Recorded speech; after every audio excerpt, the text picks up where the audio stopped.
Welcome to this Greg's Bass Shed lesson. In this video we're going to look at probably one of the most iconic blues tunes ever written, with maybe one of the most famous blues bass lines of all time. And the tune is Crossroads. This might be one of the most wrongly played bass lines of all time as well, and I must admit I'm guilty of that myself.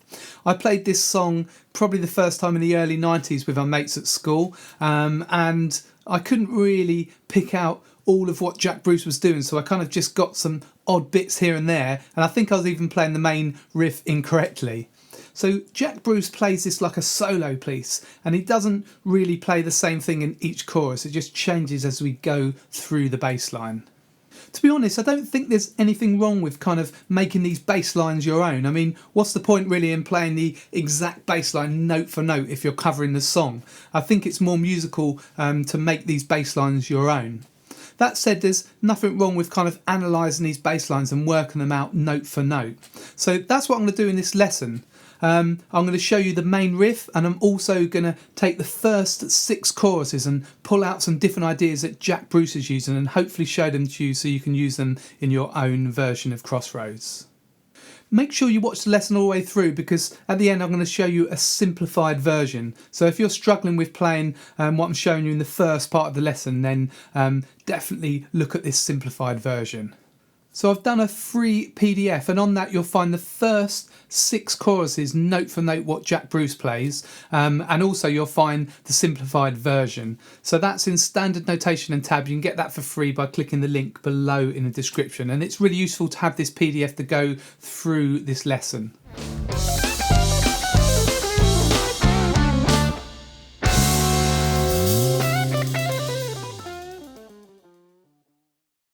The cream version of Crossroads is in A, and it's just a standard 12-bar blues. So the chord sequence for that is A7 times 4, D7 times 2, A7 times 2, a bar of E7, a bar of D7, and then 2 bars of A7. Now we also have the quick 4 change in bar 2.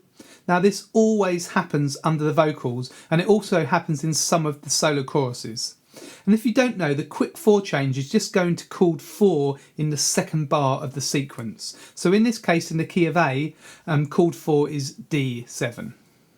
If you're playing this version of Crossroads at a jam night or with your mates in a band, then always use the quick 4 under the vocals, and then you can do what you want in the solo sections. Now if you've got a rhythm guitarist as well, then you'll need to agree with him where you're going to change to the quick 4 in the solo sections. Now this is the main riff in A.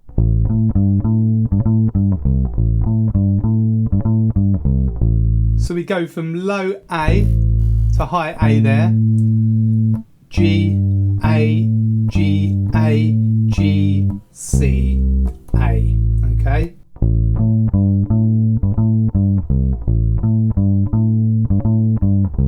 And this main riff kind of follows the guitar line. So you have to jump out of the shape to play the C, and then jump back with your first finger to A. Now you can play an open A. I prefer to play the fretted A, but you can do. So open A.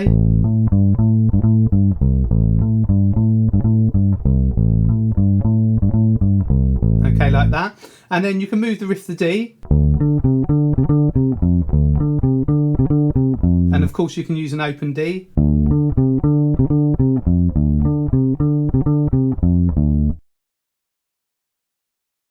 But look now in the intro on the PDF, and you'll see that Jack Bruce doesn't use this exact riff straight away. The first bar actually just starts on one and, so we've got one and, dun, dun, dun. So 1. Okay, and then the next 2 bars we've got the low A.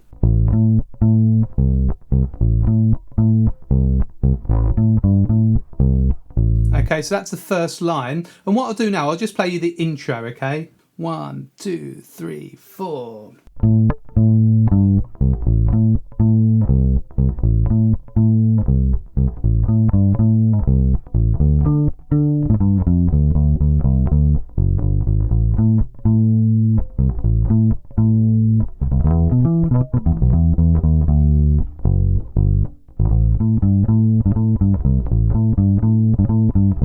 Okay, so we've got that actual riff on the last two bars.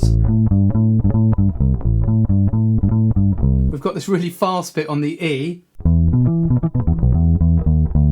So that's just based on E, B, E, so octave, fifth octave, and then E, B, E, B, E, D sharp down to D. Okay, so to play that, when you pluck it,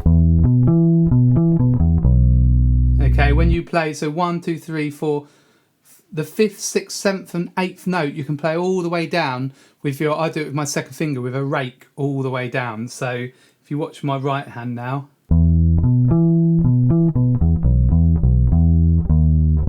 okay, so that's kind of helpful to use that rake.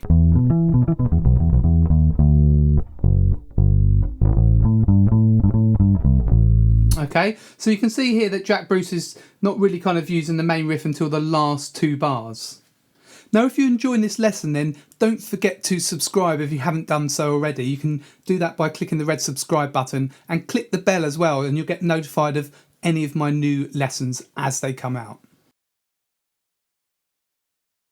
If we now look at verse 1, this is where the vocals come in. Jack Bruce plays a kind of fairly standard bass line for this chorus. So he kind of plays the main riff. And then it goes to D, so we've got the quick change here. We've got that little hammer on there, G, G, A, E, okay?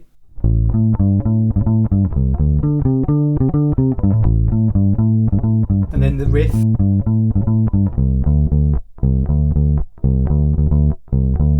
And that's just D and C's, so D, C, D, C, D, okay? And then riff. And we've got an E there, and then we've got these double stops. Now, if you don't know, a double stop is where you play two notes at once. So he just kind of plays the E on the 7th fret of the A string, and then the high E on the 9th fret, so that's an octave, 9th fret of the G string, but hold the low E down. Okay?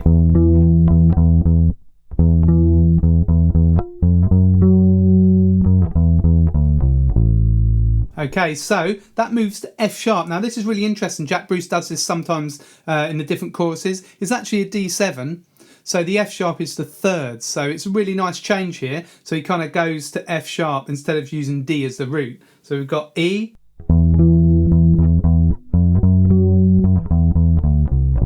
Okay. Okay, so just E, E, D, C, A. And when you play the F sharp, hold that high one down. It kind of creates a sort of chorus effect, and you can hear that in the original song. It's really great. So just from the E7.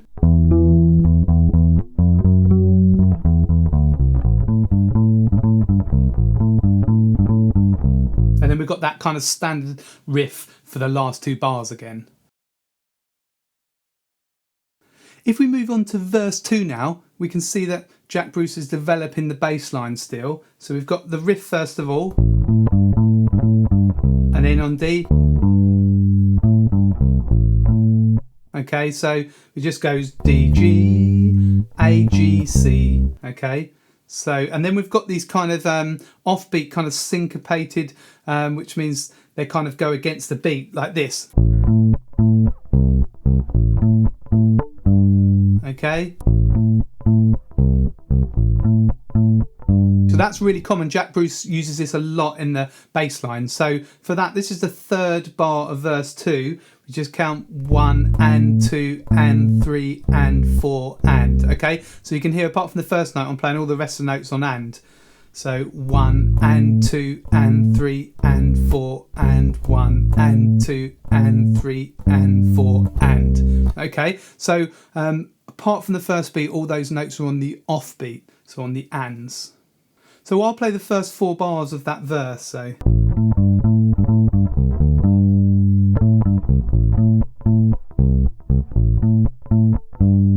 And then on the D7. Okay, so we play the riff on D. And then slide up to that E, so that's quite nice that. Okay, then down to A.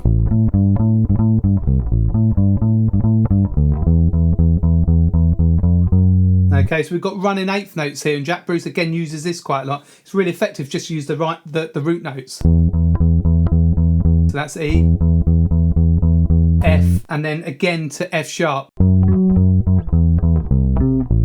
Okay. Okay, so we've just got eighth notes for the E7 and the D7 bars.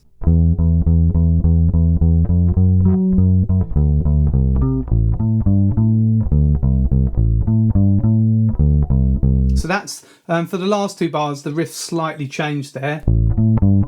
D, C, C, D, C, C. And Jack Bruce often, when he changes the riff right in the last two bars, he often plays them the same for both bars. Not always, but often does that. I'll now play you the whole of verse 2, so just follow that on the PDF and have a listen again, okay? 3, 4.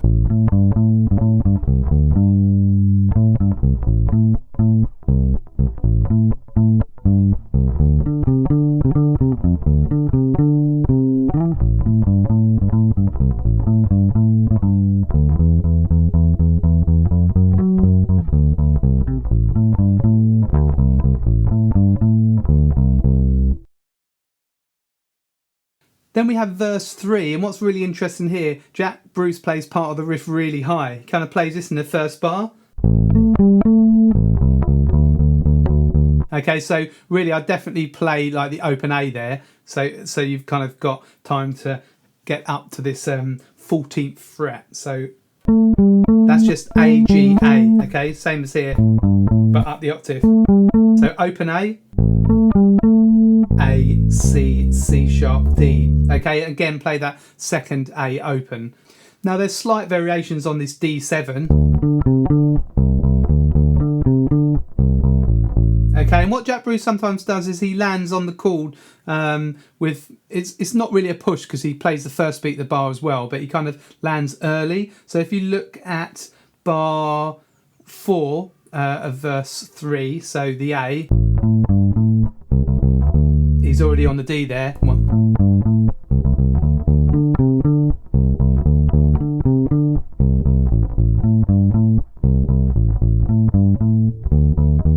Okay, so he sometimes plays the root note on 4 and. Now we move on to the E7 bar, and we've got this riff. Now that's just an E minor pentatonic scale.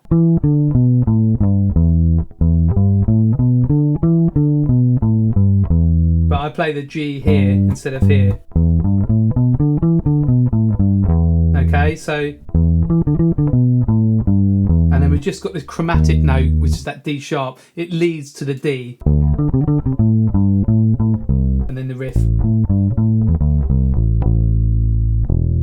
Okay, and then that kind of goes to the 5 there. The open E, that's kind of called 5, just at the end. It's a sort of a mini turnaround. So I'll play you the whole of verse 3, so follow that through now. 3, 4.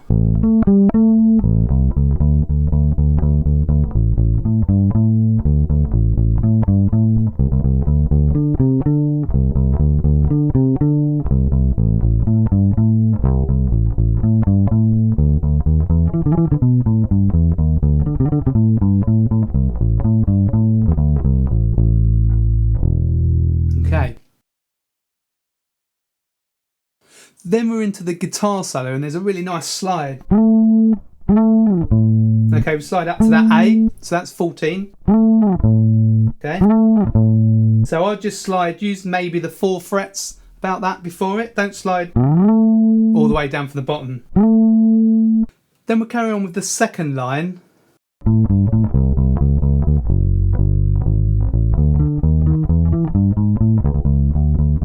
So we've got this from this D7, we've got this kind of chromatic thing from the third. We go from D to the F sharp, that's the third.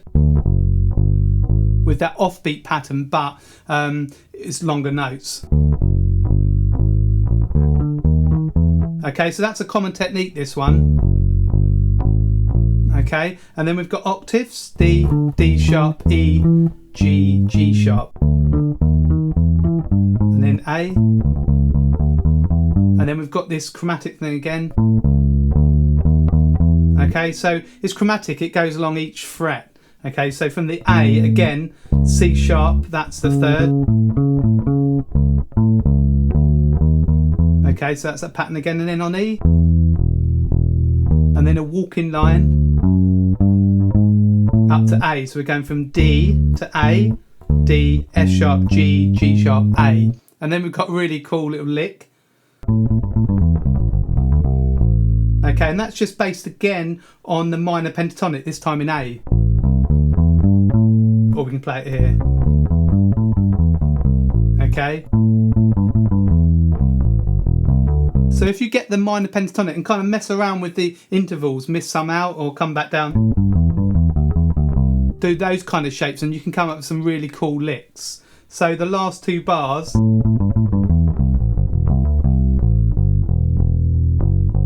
and then we're on to the second verse of the guitar solo.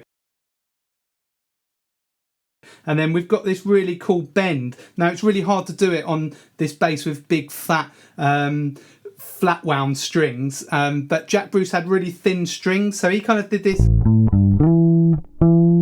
He sort of bent like that. So like I said, it's kind of near impossible to do that on this bass, so I kind of just slide up.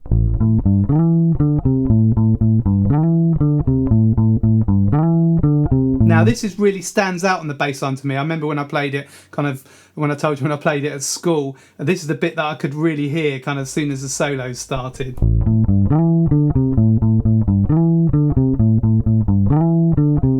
Okay, and then we carry on. And then this bit here.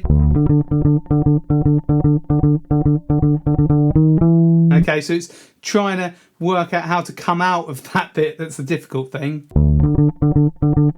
So what we've got just, so that's 2 16th notes with a 16th note rest. So 3, 4.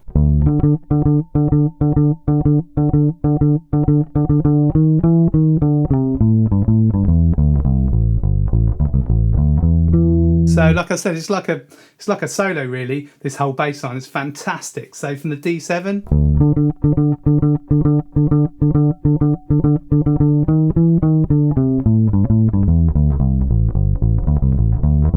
so he comes right down the bass.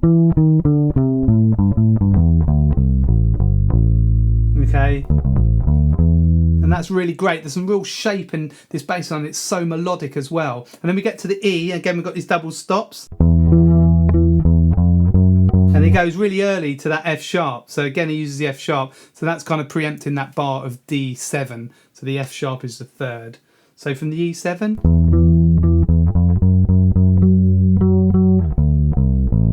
Okay, and then he plays, this is a push here.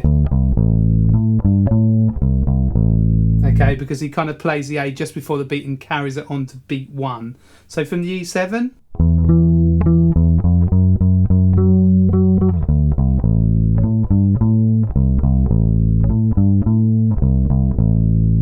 Okay, so all of this is on the PDF, and I've got as far as this kind of 6 choruses. There's so much in there, and there's so much in this bass line. So hopefully I've kind of pulled some techniques out of there, and I'll show you the last verse. So it's the whole kind of last chorus here. Jack Bruce just uses these kind of really short 8th notes. So if you look on the PDF, you'll see dots. They're staccato dots, really short. So just roots, but really effective. And then riff. And then.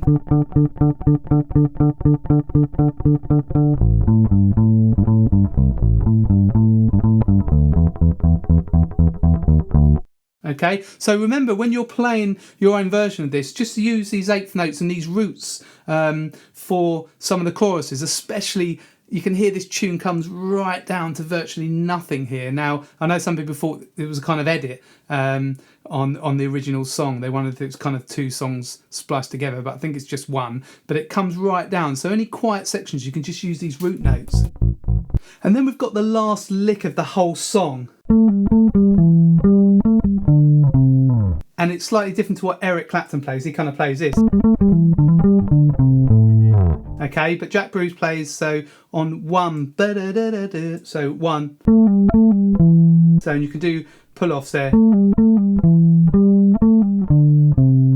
Okay, so it's just sort of A, G, A, G, E, G, A, G, D, C. Okay. Every time you play A to G, just do a pull off. And then we've got that last A.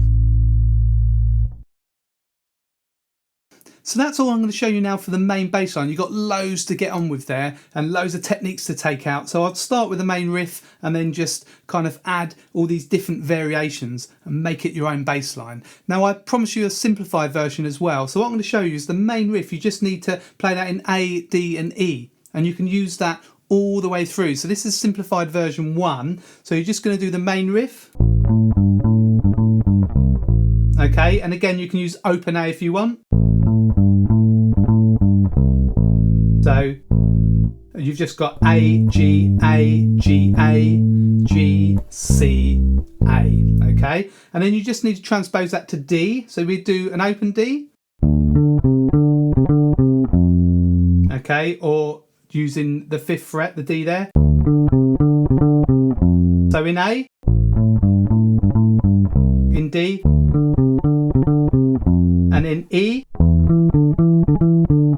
Okay, so you just need to take that basic shape and put that into A, D and E. Now remember that you've still got the quick 4 sometimes, so I've written it out with the intro. There's no quick 4, it just plays 4 bars of A7. Now underneath the vocals you do have the quick 4, so you go in the 2nd bar, you go to D with your riff. Okay, so just get that riff practiced slowly.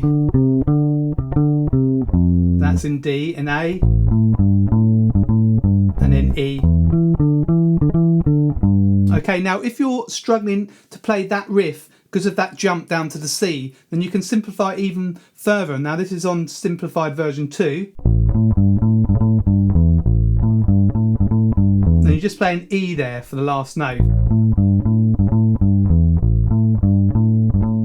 And when you change that to D, and then E. And for simplified version 2, again, I've written down the intro with no quick 4 and then the verse with quick 4. Okay, so these riffs kind of, if you're just playing the basic riffs, they'll work for a while. You might find the rest of the bass line too fast to play is absolutely fine. You could even play it at a jam night or with a band and just use this main riff. Okay, and then when you're happy with that, slowly introduce some different variations and experiment a bit. Well, I hope that's helped, and especially the simplified version. Remember that you can get the PDF for free by clicking the link in the description. Now, if you're really interested in investing in your bass playing and you want to take it one step further, then have a look at the link to my Walk the Blues bass course. So I've put the link below in the description as well, or you can head straight to the video course page of my website, gbshed.com. Now, in Walk the Blues, I'll show you what all the great bass players use in their kind of iconic bass lines in blues songs that you'll know, and also you've got some backing tracks that you can jam to and you can really work on your playing. So that's a complete blues course, so go and check that out if you're interested in playing blues. Don't forget to subscribe to my channel here on YouTube, press the red subscribe button and also click the bell and you'll get notified of all my lessons as they come out. This is Greg from Greg's Bass Shed. Hopefully see you very soon in the next lesson.